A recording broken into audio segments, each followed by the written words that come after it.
গভীর রাতে নিস্তব্ধ প্রকৃতির বুকে হঠাৎ ভেসে আসা এক অশরীরী সুর, যেন বহু বছর ধরে ঘুমিয়ে থাকা কোনো স্মৃতির আর্তনাদ। গাজীপুরের কাপাসিয়ার প্রান্তে ঘন ভাসজার আর ঝোপঝাড়ের আড়ালে দাঁড়িয়ে থাকে এক পুরনো প্রাথমিক বিদ্যালয়। দিনের আলোয় যেখানে ভয়ের শীতল স্রোত বয়ে যায়, দীর্ঘ 15 বছর ধরে তালাবদ্ধ, পরিত্যক্ত, সময়ের নিষ্ঠুর আঁচড় লেগে আছে প্রতিটি ইটে, প্রতিটি জানালা। ধুলো আর মাকড়সার জালে বন্দি স্মৃতির কঙ্কাল যেন আজও ফিস ফিস করে কথা বলে।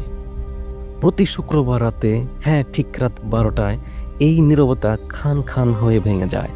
প্রথমে ভেসে আসে বাচ্চাদের কলকল হাসি, সেই নির্মল প্রাণবন্ত আওয়াজ যা একসময় এই প্রাঙ্গণ মুখরিত করে রাখত।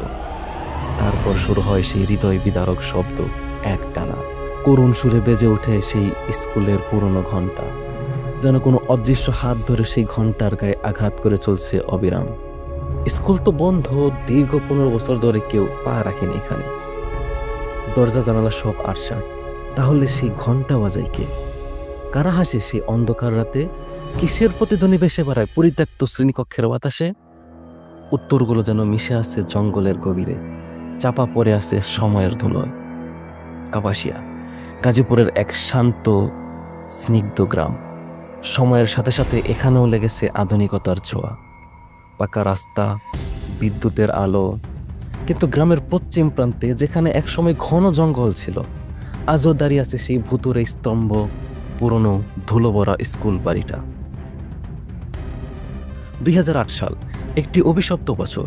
সেই বছরই বন্ধ হয়ে যায় এই বিদ্যালয়ের দরজা, বন্ধ হয়ে যায় শিশুদের পদচারণা, শিক্ষকের কণ্ঠস্বর। কারণ একটি মর্মান্তিক ভয়াবহ দুর্ঘটনা। এক সন্ধ্যায় ভয়াবহ আগুনে পুড়ে ছাই হয়ে গিয়েছিল 7টি নিষ্পাপ প্রাণ।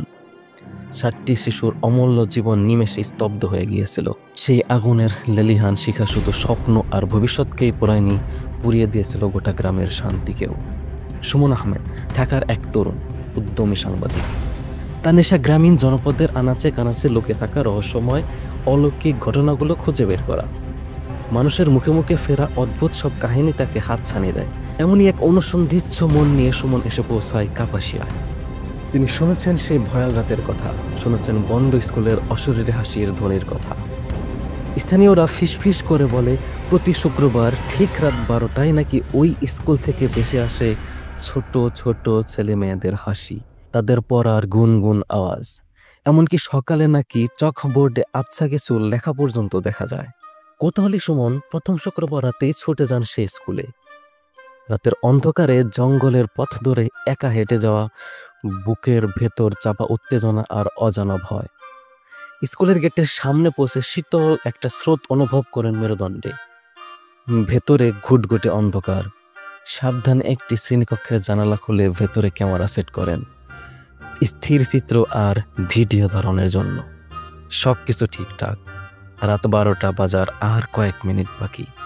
হঠাৎ যেন কোনো অদৃশ্য শক্তি ক্যামেরা লেন্সের দিকে ঝাঁপিয়ে পড়ল। ঝাপসা হয়ে গেল স্ক্রিন, তারপর সব অন্ধকার। ক্যামেরাটি সম্পূর্ণ অচল হয়ে গেল। ঠিক সেই মুহূর্তেই নিস্তব্ধতাকে ঘিরে তীক্ষ্ণ ধাতব শব্দে বেজে উঠল স্কুল বেল। একটানা, যেন থামতেই চাইছে না। চারদিকে নিঝুম, শুধু সেই ঘন্টার করুণ সুর প্রতিধ্বনিত হতে থাকে জঙ্গলের গভীরে। আর তখনই হিমশীতল বাতাস যেন ফিসফিস করে সুমনের কানের কাছে বলে গেল, স্যার, প্রশ্নটা আবার বুঝিয়ে দিন না। একটা ছোট্ট মিনতি ভরা কণ্ঠস্বর। বাতাসে মিলিয়ে গেল মুহূর্তে। ভয়ে কাঠ হয়ে যান সুমন, কোনো মতে সেখান থেকে পালিয়ে বাঁচেন। পরের শুক্রবার সুমন আবার ফিরে আসেন। এবার শুধু ক্যামেরা নয়, সাথে নিয়ে আসেন অদম্য সাহস আর সত্য জানার তীব্র আকাঙ্ক্ষা। গেটের তালা ভেঙে সাবধানে ভেতরে ঢোকেন। চাঁদের আবছা আলোয় দেখা যায় পরিত্যক্ত স্কুল বাড়ির কঙ্কাল। ভাঙা ছাদ থেকে ঝুলছে মাকড়সার জাল, ধুলো জমে পুরো স্তর পড়েছে বিবর্ণ ব্রেঞ্চগুলোর ওপর। কিন্তু একটি ক্লাসরুমের দরজা সামান্য খোলা, যেন কি অপেক্ষা করছে। কৌতূহলী সুমন সাবধানে ভেতরে ঢোকেন। চাঁদের আলোয় আবছা দেখা যায় ভেতরের দৃশ্য। মুহূর্তেই তিনি অনুভব করেন ঘরটা যেন অস্বাভাবিক গরম। বাইরে ঠান্ডা বাতাস বইছে, অথচ এই বদ্ধ ঘরের ভেতর ভ্যাপসা গরম, যেন কিছুক্ষণ আগে এখানে আগুন লেগেছিল। তার চোখ যায় ব্ল্যাকবোর্ডের দিকে। আবছা আলোতেও স্পষ্ট দেখা যায় কেউ তাজা চোখ দিয়ে লিখে রেখেছে, আমরা ফিরে এসেছি। অথচ সুমন নিশ্চিত গত 15 বছর এই স্কুলে কেউ আসেনি, কেউ স্পর্শ করেনি এই চোখ, এই ব্ল্যাকবোর্ড। পরের দিন সুমন খুঁজে বের করেন গ্রামের সবচেয়ে বয়স্ক মহিলাকে, রহিমা বেগম। 2008 সালে সেই ভয়াবহ অগ্নিকাণ্ডে যিনি হারিয়েছিলেন তার একমাত্র পুত্র রাকিবকে। বৃদ্ধার চোখের কোণে জমে থাকা অশ্রু জলের রেখা যেন সেই ভয়াল রাতের জীবন্ত সাক্ষী। কান্না জর্জরিত কণ্ঠে তিনি বলেন, আমার রাকিব ওই স্কুলটা খুব ভালোবাসতো, পড়তে না পারলে অস্থির হয়ে যেত। যেদিন স্কুলে আগুন লাগলো ও ছিল সবার শেষে বের হবার। ছোট ছোট বন্ধুদের বাঁচাতে গিয়ে আর ফের হতে পারেনি। কথাগুলো বলার সময় তার গলা ধরে আসে, দু চোখ বয়ে অশ্রু গড়িয়ে পড়ে। আমার মনে হয় ভাঙা গলায় তিনি আবারও বলেন, ওরা এখনো আছে ওখানে, ওদের আত্মা হয়তো মুক্তি পায়নি, কারণ ওরা জানে ওদের পড়া এখনো শেষ হয়নি, ওদের স্যার তো এখন অপেক্ষা করছেন। বিদ্যার এই কথাগুলো সুমনের মনে গভীর দাগ কাটে। তৃতীয় শুক্রবার রাতে সুমন আবারও যান স্কুলে। এবার আর বাইরে থেকে নয়, সাহস করে ঢুকে পড়েন সেই ভয়াল শ্রেণীকক্ষে। নীরবতায় ভেঙে ভেসে আসে অস্পষ্ট কিছু পড়ার আওয়াজ, যেন ছোট ছোট ছেলেমেয়েরা একসাথে সুর করে কিছু আওড়াচ্ছে। প্রথমে কথাগুলো স্পষ্ট মনে হলেও কিছুক্ষণ পর সুমন বুঝতে পারেন তারা বলছে, আমাদের সময় ফুরিয়ে যাচ্ছে। আলো খুঁজতে গিয়ে সুমন হাত রাখেন একটি ভাঙা ডেস্কের ওপর। তার হাতে থেকে একটি ঠান্ডা পোড়া বস্তু। সেটি তুলে ধরতেই চমকে ওঠেন। একটি পুরনো পোড়া ছবি, 7টি শিশুর একটি গ্রুপ ফটো।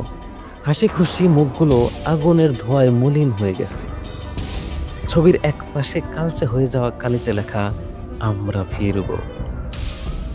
মুহূর্তের জন্য সুমনের সারা গায়ে যেন হিমেল স্রোত বয়ে যায়, শিরদাঁড়ায় কাঁটা দিয়ে ওঠে।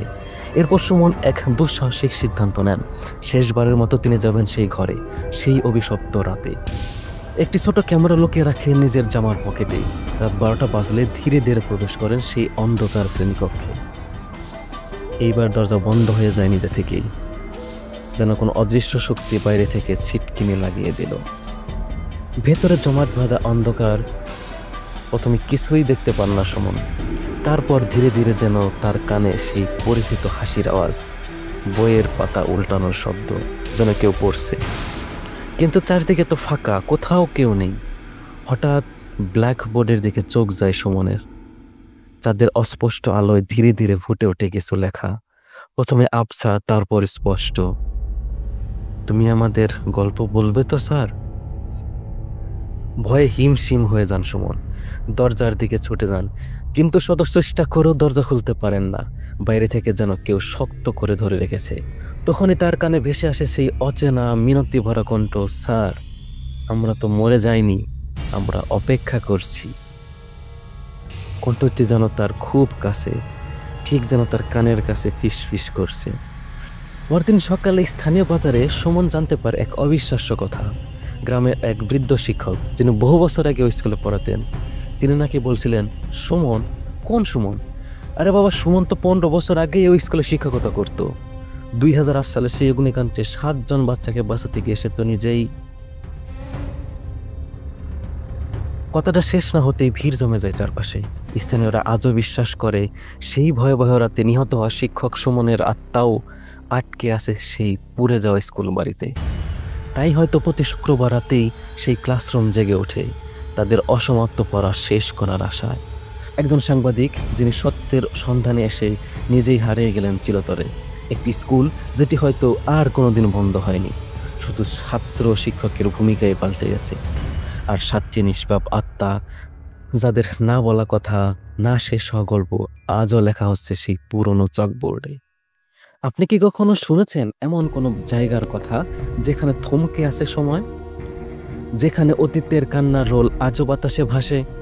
আপনার নিজের কোনো ভূতের গল্প থাকলে নিচে কমেন্ট করে জানান, অথবা বলুন আমরা পরবর্তীবার কোথায় যাব এই অদৃশ্য সত্যের সন্ধানে? সব কিছু চোখে দেখা যায় না, কিছু অনুভব করতে হয়। চারপাশে নীরবতা শুনুন, কোনো অশরীর প্রতিধ্বনি শুনতে পাচ্ছেন কি? সাবধান, ক্লাস শুরু হতে আর বেশি দেরি নেই।